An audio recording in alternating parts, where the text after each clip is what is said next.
remember the idioms. We laughed a lot and enjoyed the activity. After school, I went to the cafe for my shift. It was a busy day, and there were many customers.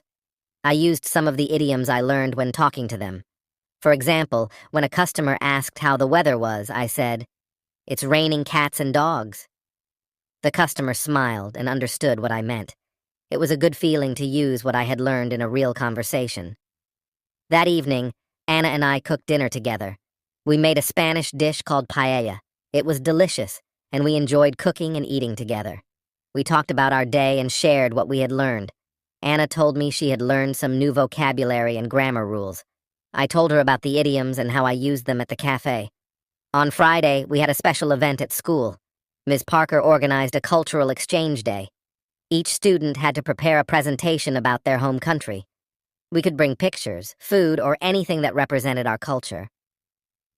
I was excited to share more about Spain. For my presentation, I decided to talk about Spanish festivals. I brought pictures of La Tomatina and the running of the bulls.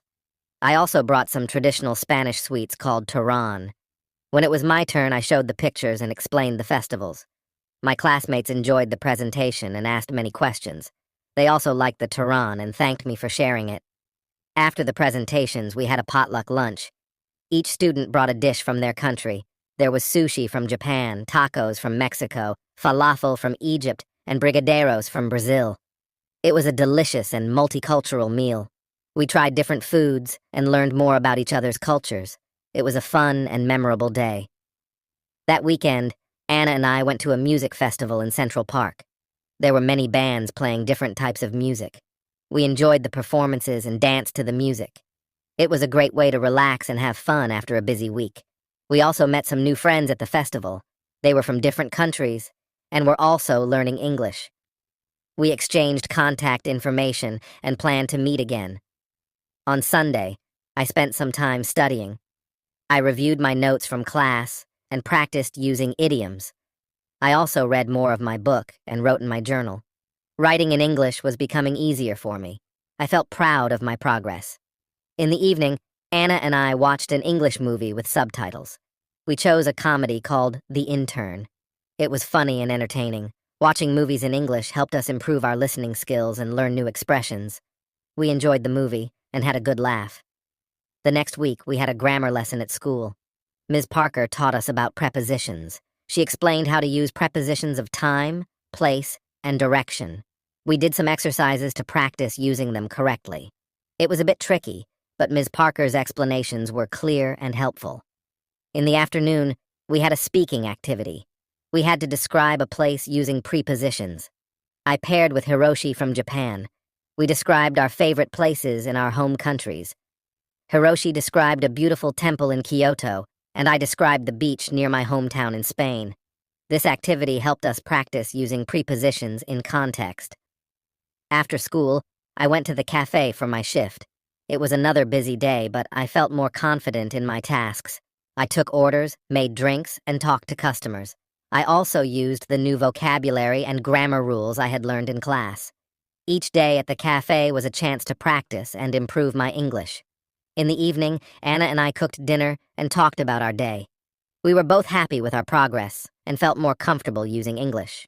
We also talked about our future plans. Anna wanted to continue her studies in New York and find a job in marketing. I wanted to finish my language course and maybe write a book in English. We both had big dreams and were determined to achieve them. As I went to bed that night, I reflected on my journey so far. I had come to New York to learn English, and I was making good progress. I had met wonderful people, made new friends, and experienced many new things. I felt grateful for the opportunities and support I had received. I knew there would be more challenges ahead, but I was ready to face them with confidence and determination. My adventure in New York was just beginning. There was so much more to learn and discover. I was excited for the future and ready to embrace whatever came my way. With my friends by my side and my passion for learning, I knew I could achieve my goals and make my dreams come true. Welcome to the Do You Speak English series on Bookish English. In this series, we'll explore practical tips and engaging lessons to help you improve your English speaking skills. Join us to boost your confidence and fluency in everyday conversations. Hi, this is Eliza, your English teacher from Bookish English. Before we start the video, I want to know why you are learning English so that we can make a strong community. Here are some options. A, to travel. B, to have better job opportunities. C, to communicate with the world. ED, to access information. E. Any other reason, please write your reason in the comments below. Let's begin the story, Part 3. Discovering new experiences. On Monday morning, I woke up feeling excited. Today was the day I would start my new hobby, exploring the city. I wanted to discover all the interesting places New York had to offer. After my morning class, I planned to visit a famous museum. I'd heard a lot about the Metropolitan Museum of Art and couldn't wait to see it. At school, Miss Parker started the lesson with a fun activity. She asked us to share our weekend experiences. My classmates talked about the different things they did. Ahmed went to a baseball game, Hiroshi visited a botanical garden, and Elizabeth tried cooking a new recipe. When it was my turn, I told everyone about the music festival Anna and I went to in Central Park. They all listened with interest and asked questions about the festival. "How was the music?" Hiroshi asked. "It was amazing," I replied. There were so many different bands, and the atmosphere was fantastic. After sharing our experiences, Miss Parker taught us some new vocabulary related to museums and art. We learned words like exhibit, gallery, sculpture, and masterpiece. She showed us pictures of famous artworks and explained their meanings. It was fascinating to learn about art in English. Once the lesson ended, I hurried to the cafe for a quick lunch. Anna was already there, working her shift. I ordered a sandwich and a cup of coffee. While I ate, I chatted with Anna about my plan to visit the museum. "That sounds amazing, Laura," Anna said with a smile. "I've heard the Metropolitan Museum of Art is incredible. Take lots of pictures and tell me all about it later." "I will, Anna. Thanks," I replied. "I'm really excited to see the art and learn more about it." After finishing my lunch, I took the subway to the museum. The city was bustling with people, and I felt a mix of excitement and nervousness. When I arrived at the museum, I was amazed by the size of the building. It was huge and very impressive. Inside the museum, I got a map to help me navigate through the galleries. The first exhibit I visited was the Egyptian art section. There were ancient artifacts, statues, and even a mummy. I took my time reading the descriptions and learning about the history. It was fascinating to see how people lived thousands of years ago. Next, I visited the European Paintings Gallery. I saw works by famous artists like Van Gogh, Rembrandt, and Monet. The paintings were beautiful and full of detail. I stood in front of Van Gogh's Starry Night for a long time, admiring the swirling colors and patterns. It was one of my favorite paintings. As I walked through the museum, I practiced reading the descriptions in English. It was a great way to learn new words and phrases. I also listened to the audio guide, which explained the artworks in detail. It felt like a personal tour, and I learned so much. While I was looking at a sculpture, a friendly woman approached me. She was also admiring the art. We started talking, and I learned that her name was Emma. She was an art student from New York University. "Hi, I'm Emma," she said with a smile. "Isn't this sculpture amazing? It's by Auguste Rodin, one of my favorite sculptors." "Hi, Emma, I'm Laura," I replied. "Yes, it's incredible. I'm really enjoying the museum. It's my first time here." "Welcome to the Met, Laura. There's so much to see here. Have you visited the Impressionist Gallery yet?" Emma asked. "Not yet, but I'm planning to. Do you have any recommendations?" I asked. "Definitely. The Impressionist Gallery is one of the best. You should also check out the American Wing. They have some beautiful pieces there," Emma suggested. "Thanks, Emma. I'll definitely check them out. It was nice meeting you," I said. "Nice meeting you too, Laura. Enjoy your visit," Emma replied. After saying goodbye to Emma, I headed to the Impressionist Gallery. It was filled with colorful paintings that captured moments of everyday life. I saw works by Monet, Degas, and Renoir. The paintings were lively and full of light. I especially loved Monet's water lilies. The colors were so vibrant, and it felt like I was looking at a real pond. Next, I visited the American Wing. It had a mix of paintings, sculptures, and decorative arts. I saw a famous painting called Washington Crossing the Delaware. It depicted George Washington leading his troops during the American Revolutionary War. The painting was large and powerful, and I could feel the emotion and determination of the soldiers. After spending several hours at the museum, I decided to take a break. I went to the museum cafe and ordered a cup of tea and a slice of cake. While I enjoyed my snack, I reflected on everything I had seen. The museum was full of incredible art and history, and I felt grateful for the opportunity to learn and explore. When I finished my tea, I visited the gift shop. I wanted to buy a souvenir to remember my visit. I found a beautiful postcard of Van Gogh's Starry Night and a small book about the museum's highlights. I also bought a keychain with a tiny replica of the museum building. These items would remind me of my wonderful day at the Met. In the evening, I returned home and shared my experience with Anna. I showed her the pictures I took and the souvenirs I bought. She was excited and asked me many questions about the museum. "Wow, Laura, it sounds like you had an amazing day," Anna said. "I definitely want to visit the museum, too. Maybe we can go together next time." "That would be great, Anna. I think you'll love it. There's so much to see and learn," I replied. The next day at school, Miss Parker asked us to write a short essay about our favorite experience in New York so far. I decided to write about my visit to the museum. I described the different galleries, the artworks I saw, and my conversation with Emma. Writing the essay helped me practice my English and organize my thoughts. After we finished writing, we shared our essays with the class. I enjoyed listening to my classmates' stories. Each person had a unique experience, and it was interesting to hear about their adventures. Ahmed talked about the baseball game. Hiroshi shared his visit to the botanical garden, and Elizabeth described her cooking experience. Miss Parker gave us feedback on our essays and helped us improve our writing. She pointed out some grammar mistakes and suggested better ways to express our ideas. I appreciated her guidance and felt that my writing was getting better. In the afternoon, we had a listening activity. Miss Parker played a recording of a radio interview with a famous artist. We had to listen carefully and answer questions about the interview. This exercise helped me improve my listening skills and learn more about art. After school, I went to the cafe for my shift. It was a busy day, but I felt more confident in my tasks. I took orders, made drinks, and talked to customers. I also practiced using the new vocabulary I had learned in class. Each day at the cafe was a chance to practice and improve my English. One of the regular customers, Mrs. Collins, came in for her usual cappuccino. She was a kind and elegant lady who always had a smile on her face. I enjoyed talking to her and learning about her life. "Hello, Laura. How are you today?" Mrs. Collins asked. "Hi, Mrs. Collins. I'm doing well, thank you. How about you?" I replied. "I'm good, thank you. How is your English learning going?" she asked. "It's going well. I visited the Metropolitan Museum of Art yesterday and learned a lot," I said. "That's wonderful. The Met is one of my favorite places in the city. Did you see the Impressionist Gallery?" Mrs. Collins asked. "Yes, I did. It was amazing. I loved Monet's paintings," I replied. "Monet is wonderful. I'm glad you enjoyed your visit. Keep practicing your English, Laura. You're doing great," she said with a smile.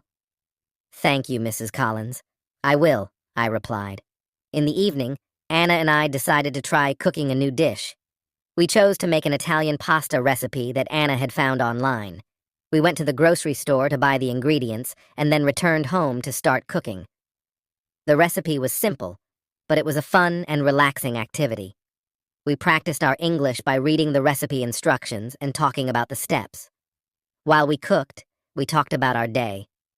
Anna shared her experience at the cafe, and I told her about the new vocabulary I had learned at school.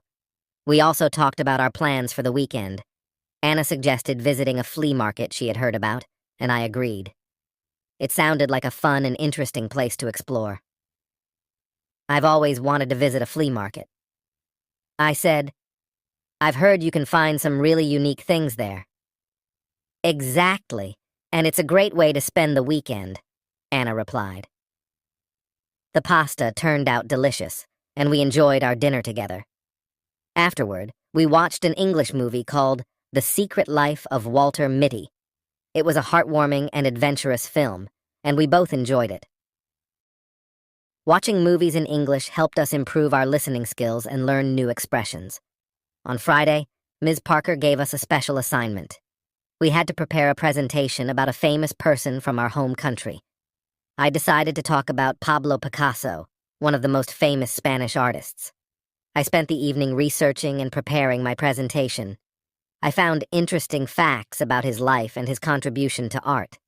I also selected some of his famous paintings to show to the class.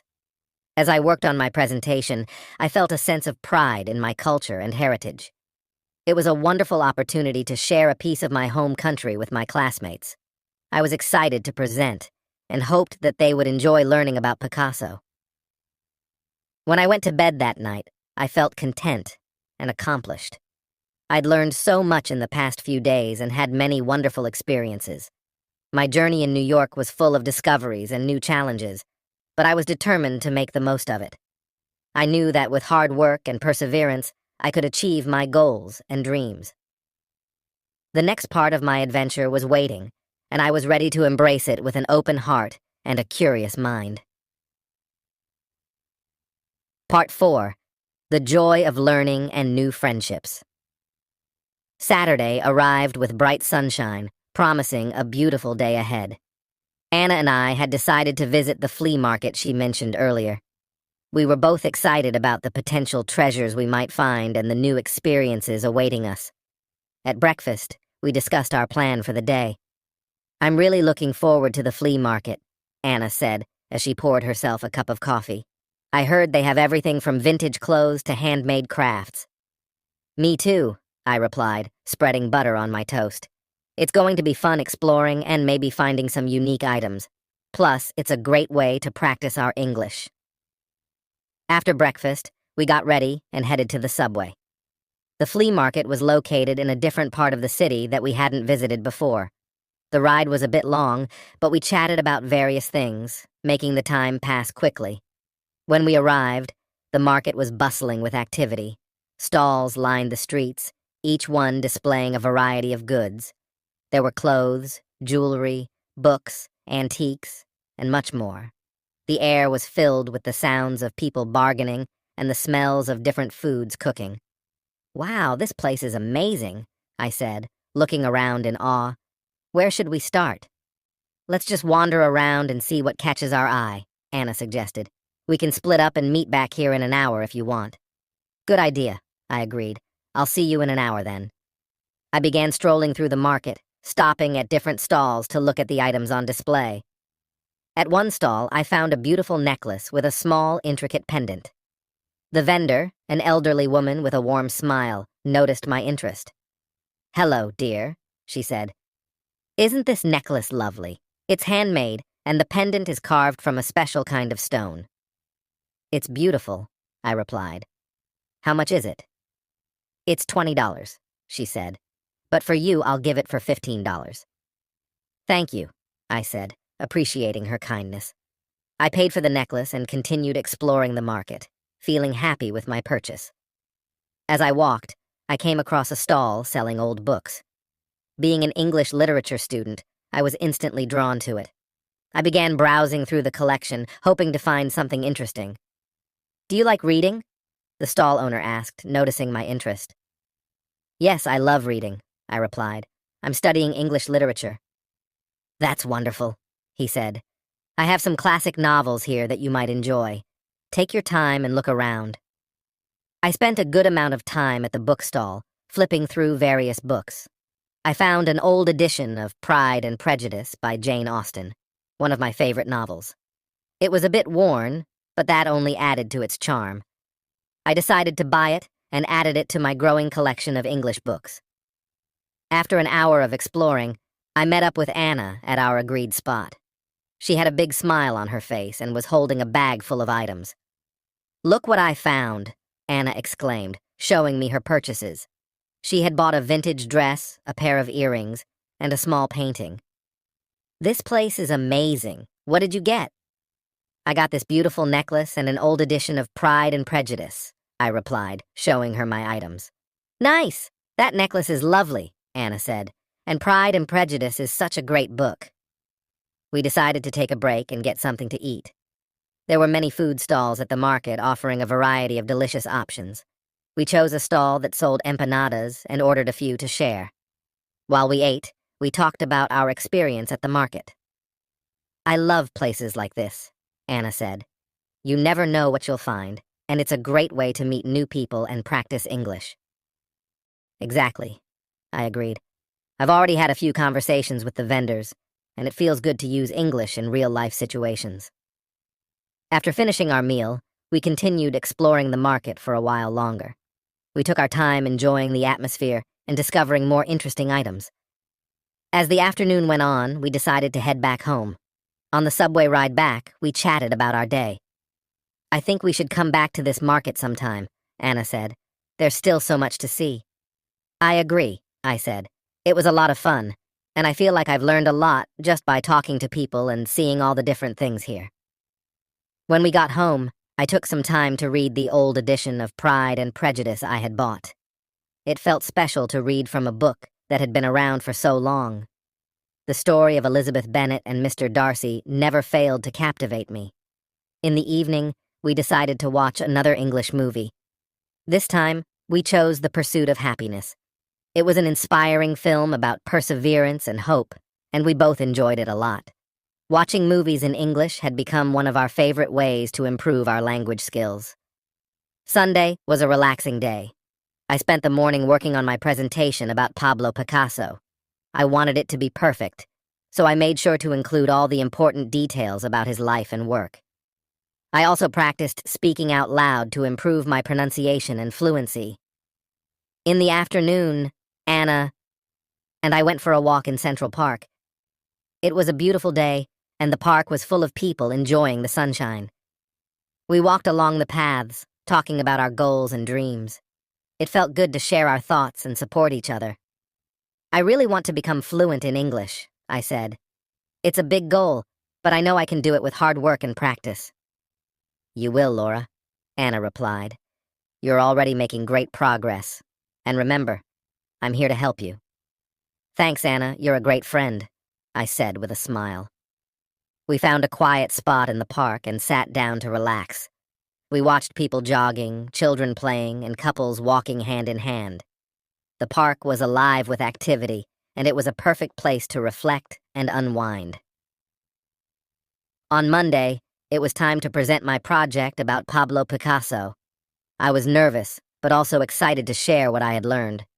Ms. Parker had arranged for each student to present in front of the class, and I was determined to do my best. When it was my turn, I took a deep breath and walked to the front of the class. "Hello, everyone," I began. "Today I want to tell you about Pablo Picasso, a famous Spanish artist. I talked about Picasso's early life, his artistic journey, and his most famous works. I showed pictures of his paintings and explained their significance. My classmates listened attentively, and I felt more confident as I continued. Picasso's Guernica is one of his most famous paintings, I said, showing a picture of the artwork. It depicts the horrors of war and has become a powerful symbol of peace. When I finished my presentation, Ms. Parker and my classmates clapped. "Great job, Laura," Ms. Parker said. "Your presentation was informative and well-prepared. Thank you for sharing with us." "Thank you, Ms. Parker," I replied, feeling proud of my work. After all the presentations were done, Ms. Parker gave us some tips on how to improve our speaking skills. "Remember to speak clearly and confidently," she said. "Practice makes perfect, so keep working on your pronunciation and fluency." In the afternoon, we had a fun group activity. Ms. Parker divided us into small groups and gave each group a topic to discuss. My group had to talk about our favorite books and authors. It was a great opportunity to practice speaking and listening. "I love reading books by Jane Austen," I said. "Her stories are timeless, and her characters are so well written." "I enjoy reading mystery novels," Hiroshi said. "Agatha Christie is one of my favorite authors." "That's interesting," Elizabeth replied. "I like reading fantasy books. J.K. Rowling's Harry Potter series is my favorite." Our group discussion was lively and engaging. We shared our thoughts and recommendations, and it was fun to hear about different genres and authors. These activities helped us practice English in a natural and enjoyable way. After school, I went to the cafe for my shift. As usual, it was busy, but I felt more comfortable with my tasks. I chatted with customers and practiced using the new vocabulary I had learned in class. Each day, I felt more confident in my ability to communicate in English. During a break, I talked to Anna about our future plans. I was thinking about joining a book club, I said. It would be a great way to meet new people and improve my English. That's a great idea, Laura, Anna replied. I've heard there are some good book clubs in the city. I can help you find one. Thanks, Anna. I think it would be a lot of fun, I said. The next day at school, Ms. Parker introduced a new topic: idiomatic expressions. She explained that idioms are phrases that have a different meaning from their literal words. We learned expressions like piece of cake, meaning something is easy, and break the ice, meaning to start a conversation. Idioms are commonly used in everyday English, Ms. Parker said. Learning them will help you understand native speakers better and make your conversations more natural. To practice, we played a game where we had to use idioms in sentences. It was challenging, but also very enjoyable. We laughed at some of the funny phrases and tried to remember their meanings. I'll go first, I said. I was so nervous about my presentation, but it turned out to be a piece of cake. Good one, Laura, Ms. Parker said. Who wants to go next? I'll try, Hiroshi said. I was shy at first, but Anna helped me break the ice with new friends. Great job, Hiroshi, Ms. Parker said. Keep practicing, everyone. Idioms can be tricky, but they're an important part of learning English. After class, Elizabeth and I decided to go for a walk in the nearby park. It was a nice way to relax and practice speaking English. How do you feel about the idioms we learned today? I asked Elizabeth. I think they're fascinating, Elizabeth replied. They add so much color to the language. It's like learning a secret code. That's a good way to put it, I said. I'm going to try to use more idioms in my conversations. It will make speaking English more fun. As we walked, we continued talking about our classes, our interests, and our goals. It was refreshing to have someone to share these experiences with and to practice English in a friendly and supportive environment. That evening, I called my family back home to update them on my progress. It was wonderful to hear their voices and share my experiences with them. Hello, Laura. How are you?